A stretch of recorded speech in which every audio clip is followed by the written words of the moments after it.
নমস্কার, আমি doctor Anish Kumar Mondal, consultant radiologist আর fetal medicine specialist, institute of fetal medicine, কলকাতাতে। আজ আমরা কথা বলবো অ্যামনিওসেন্টেসিস নিয়ে।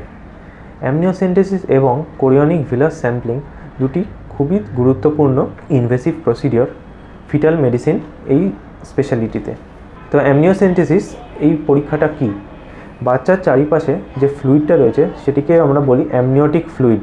তো সেই ফ্লুইড থেকে আমরা কিছুটা জল নিয়ে, অ্যারাউন্ড 20 ml জল নিয়ে সেখান থেকে ডিএনএ এক্সট্র্যাক্ট করে আমরা অনেক পরীক্ষা করতে পারি।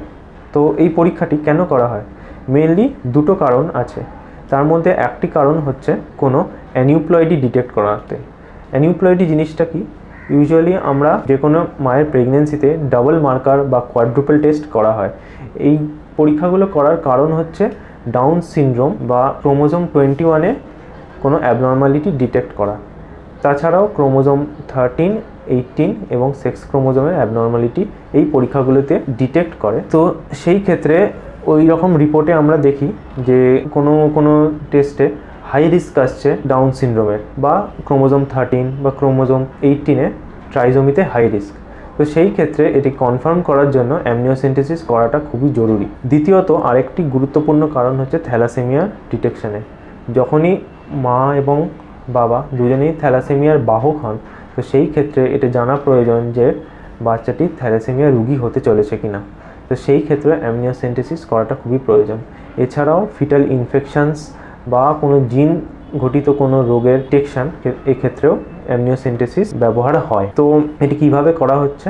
ইউজুয়ালি আল্ট্রাসাউন্ড গাইডে পরীক্ষাটি করা হয়।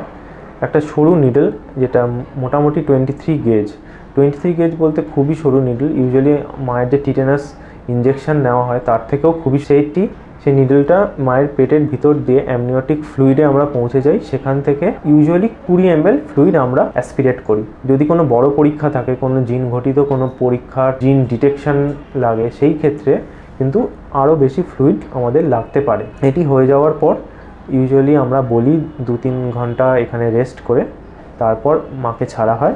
তারপর আমরা বলি যে অন্তত 48 ঘন্টা আপনারা অন্তত বাড়িতে রেস্টে থাকবেন, ভারী কোনো কাজকর্ম কিছু করবেন না। তো এই পরীক্ষাটি আমরা কখন করি? সাধারণত 16 সপ্তাহের পর থেকেই অ্যামনিওসেন্টেসিসটা করা হয়, কিন্তু খুব লেট প্রেগনেন্সিতে আমরা এই পরীক্ষাটি করতে অ্যাডভাইস করি না, কেননা রিপোর্ট আসতেই 4 সপ্তাহ যদি চলে যায়, তারপরে এই টেস্টে কোনো পজিটিভ ফাইন্ডিং এলে আমাদের খুব একটা সুবিধা হয় না, কেননা প্রেগনেন্সি কন্টিনিউ করবো কি কন্টিনিউ করবো না সেই ডিসিশানগুলো তখন নেওয়ার আমাদের সময় থাকে না। কোনো রিস্ক কি আছে এই অ্যামনিওসেন্টেসিসে? বইতে লেখা থাকে যে 1000-এ একটা মিসক্যারেজের চান্স আছে, বাট ইউজুয়ালি খুব একটা মিসক্যারেজ সাধারণ প্র্যাকটিসে আমরা দেখিনি। মাঝে সাঝে অল্প স্বল্প লিকিং বা একটু পেন হতে পারে, কিন্তু সেটি বেশ রেয়ার। আশা করি আমি কিছুটা ইনফরমেশান আপনাদের দিতে পেরেছি অ্যামনিওসেন্টেসিস নিয়ে।